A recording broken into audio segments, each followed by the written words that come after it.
जीवन में आप लोगों को ऐसे अनुभव से गुजरना पड़ा है, इतनी छोटी आयु में, वो भी दूर, अकेले। मैं कल्पना कर सकता हूं कि किस प्रकार की मानसिक परिस्थिति से आपको गुजरना पड़ा होगा। कठिनाइयों के बीच भी हम ठीक से अभी इवैक्यूएशन कर पा रहे हैं। हम लोग तो उम्मीद भी छोड़ दिए थे कि वापस इंडिया जा पाएंगे, क्योंकि 2 मार्च की हम लोग की फ्लाइट थी जो कि कैंसिल हो गई थी। जब इंडियन एम्बेसी और गवर्नमेंट वर्क किए तो हम लोग को एक नया उम्मीद मिला कि वापस इंडिया जा पाएंगे। All thanks to Indian government. I don't think कि विदाउट इंडियन गवर्नमेंट हेल्प हम इंडिया वापस सेफली आ पाते। हमारी इंडियन गवर्नमेंट ने बहुत अच्छी सुविधाएं दी। हमारे लिए फ्लाइट्स अवेलेबल थे, हमें एयरपोर्ट जाने का एकदम आराम से सुविधाएं मिली, खाने पीने कोई दिक्कत नहीं हुआ। बहुत अच्छे से हमारे बाकी सारे स्टूडेंट जो फंसे हुए थे वो कल भी लैंड कर गए हैं, कुछ आज लैंड कर गए हैं। थैंक यू मोदी सर, हम लोगों ने बहुत आराम से हम वहाँ से निकल गए हैं। बॉर्डर क्रॉस करने के बाद इंडियन एम्बेसी ने हमें बहुत ही सुरक्षित तरीके से हमारे कंट्री में पहुंचाया। तो मैं हमारे प्रधानमंत्री नरेंद्र मोदी जी यानी कि आपका बहुत ही धन्यवाद कहना चाहूंगी कि आपने मुझे मेरे घर तक सुरक्षित पहुंचाया, और मुझे विश्वास है कि और भी जो बच्चे फंसे हैं आप उन्हें भी जल्द से जल्द उनके घर पहुंचा देंगे।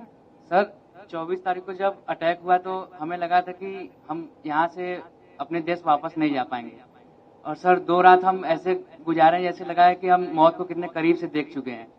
बट सर मुझे गर्व है कि मैं भारत देश का वासी हूँ, और गर्व है मुझे यहाँ के सरकार पे, सर आप पे। और सर सबसे ज्यादा गर्व मुझे महसूस होता है अपने तिरंगे पर। जब हम इवैक्यूएशन से आ रहे तो हमें ऐसी नोटिस मिली थी कि आप अपने बस के आगे और खिड़कियों पे तिरंगे को लगा दीजिए, ताकि जब रशियन आर्मी देखेगी तो आपके केवल तिरंगे से वो आपको टच भी नहीं करेगी। और इस तरह मेरे लिए बहुत बड़ी बात है कि मैं ऐसे महान देश में पैदा हुआ। उस ड्यूरेशन में हमारे पास कोई होप नहीं था, और single hope only is this कि हमारा government and first of all sir specially you sir भगवान के बाद अगर घर में नाम लिया जा रहा था तो सर वो आप थे। मोदी जी हमें बचा लेंगे, अब जो भी कर सकते हैं मोदी जी कर सकते हैं। अब इससे बड़ा हम कुछ कह ही नहीं सकते सर। पेरेंट्स सब होप खो देते हैं सर, क्योंकि हमें बचाने के लिए हमारे पेरेंट्स कुछ भी कर सकते हैं, पर उस सिचुएशन में sir parents can't do anything, and that time they are all wishing from God and they are always, I have no word sir. घर में 100 बार नाम सिर्फ आपका लिया जाता था कि मोदी जी कुछ कर लेंगे, वो ही कुछ कर सकते हैं, अब कोई कुछ नहीं कर सकता।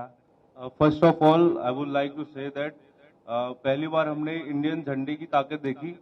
हम जब बस पे जाते थे तो करीब 25 चेक पोस्ट हमें मिली जहां पे हमारी चेकिंग हुई, आर्मी अंदर आई, बट उन्होंने छोड़ दिया हमें, मतलब हमारे फ्लैग को देख के छोड़ दिया। इवन जो अदर कंट्रीज के बच्चे थे, नाइजीरियन, मोरक्कन, वो सब हमारे झंडे को यूज करके वो लोग वहां से बॉर्डर क्रॉस कर रहे थे। तो sir thank you so much for evacuating us, thank you so much sir. मेरी दादी ने मुझे ये बोला था कि क्योंकि मेरे फादर आर्मी में है, तो उन्होंने बोला था कि तुम्हारे पिताजी ने तो ये वॉर नहीं देखा जो तुम फेस करके आ रही हो, लेकिन उन्होंने ये कहा कि मोदी सरकार जी पे पूरा भरोसा है कि अगर कोई नहीं तो वो तो आपको जरूर ही निकाल देंगे। जब अटैक हुआ था 24 को, तो 25 को हम सारे राशन की लाइन में लगे। हमें लगा कि 1 हफ्ते लग जाएंगे हमें इवैक्यूएशन के लिए, लेकिन हमें 26 को ही मैसेज आ गया कि आज आपका इवैक्यूएशन है। हम बॉर्डर पहुंचे, फिर वहां से हम रोमानियन बॉर्डर को क्रॉस किया, और फिर वहां से इंडियन एम्बेसी ने हमारा बहुत साथ दिया। हमें तुरंत इवैक्यूएट किया गया, फ्री फ्लाइट्स, फ्री एवरीथिंग। मेरे पास तो इंडियन करेंसी भी नहीं थी लाने के लिए कुछ भी। तो हम लोग सो ही नहीं पा रहे थे कि अटैक हो गया, अब हम लोग के साथ भी कुछ भी हो सकता है। और जब हम लोग स्टडी के लिए गए थे उसके जस्ट 1 हफ्ते बाद मेरे पिताजी का देहांत हो गया। तो उसके बाद मेरी मम्मी इतना ज्यादा पैनिक होती थी हमेशा कि तुम कब आओगी, कैसे आओगी, अब मैं कुछ कर भी पाऊंगी कि नहीं कर पाऊंगी। तो उनके पैनिक होने से मैं भी पैनिक हो जाती थी। तो जैसे ही उनको पता चला कि सरकार ने इतना इंतजाम किया है, आ जाऊंगी, जैसे ही उन्होंने मुझे देखा, आपको इतनी दुआएं दी हैं, इतनी दुआएं दी हैं कि आप हमेशा खुश रहे, आप हमेशा जिए। उसके बाद हम लोग को जरा सी भी दिक्कत कहीं भी महसूस नहीं हुई। हमारा इंडिया इतना अच्छा है कि हमारे फ्लैग के जरिए दूसरे नेशंस के लोग निकल रहे हैं। तो thank you so much sir, thank you so much. हमारा देश मजबूत हो, इन सारी समस्याओं का समाधान उसी में है। उसी प्रकार से मैं तो अभी भी मानता हूं कि अगर देश में पहले से मेडिकल एजुकेशन की नीतियां सही होती तो आप लोगों को बाहर नहीं जाना पड़ता।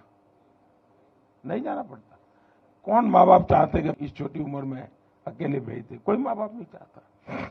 लेकिन हम लगे हैं। देखिए, पहले करीब 300-400 के बीच में हमारे यहाँ मेडिकल कॉलेज थी, अब हम करीब 700 तक पहुंच गए हैं। हर जिले में मेडिकल कॉलेज कर रहे हैं।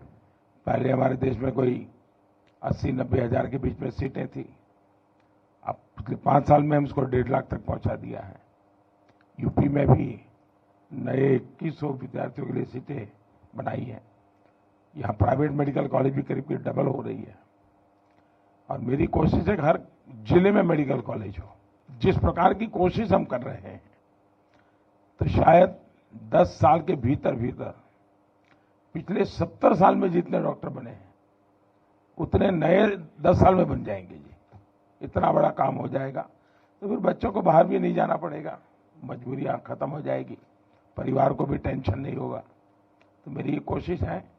लेकिन अच्छा है, सबको ये बताइए कि भाई देश के लिए तो कुछ न कुछ करते रहना चाहिए। समाज का कर्ज कभी भूलना नहीं चाहिए। तो इस संकट के समय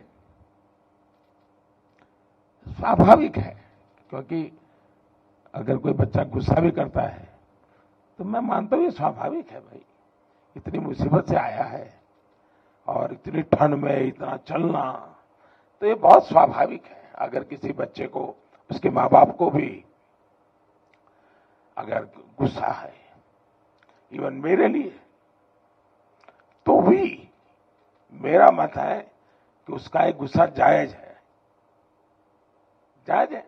खैर, जब समझेगा, मन शांत होगा, तो फिर प्यार भी करेगा। चलिए, बहुत बहुत धन्यवाद। आपके परिवार को भी मेरी बहुत शुभकामनाएं भैया।